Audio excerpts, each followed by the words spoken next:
गौतम बुद्ध ने संन्यास लेने के बाद अनेक क्षेत्रों की यात्रा की। इस दौरान उन्हें तरह तरह के लोग मिले, कोई अपनी परिस्थिति से परेशान तो कोई उनके रूप और व्यक्तित्व से हैरान। एक बार वह एक गांव पहुंचे।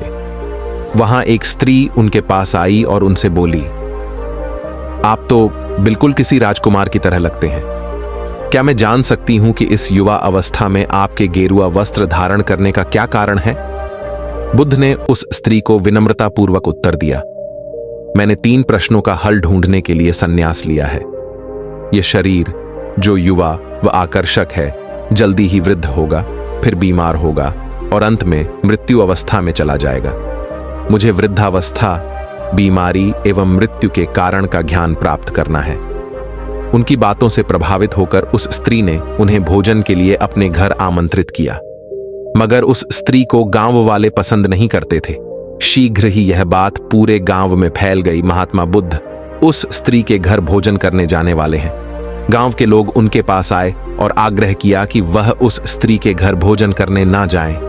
कारण पूछने पर उन्होंने बताया कि वह स्त्री चरित्रहीन है।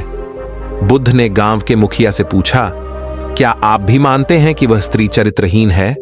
मुखिया ने कहा, मैं शपथपूर्वक कहता हूं कि वह स्त्री बुरे चरित्र वाली है।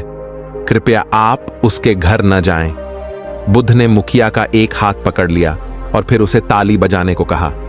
मुखिया ने कहा, मैं एक हाथ से ताली नहीं बजा सकता, मेरा दूसरा हाथ आपने पकड़ रखा है, ऐसे में एक हाथ से ताली कैसे बजाऊं? बुद्ध बोले, जैसे एक हाथ से आप ताली नहीं बजा सकते, वैसे ही वह स्त्री खुद चरित्रहीन नहीं हो सकती जब तक इस गांव के पुरुष भी चरित्रहीन ना हो। अगर गांव के सभी पुरुष अच्छे होते तो वह स्त्री कदापि ऐसी ना होती।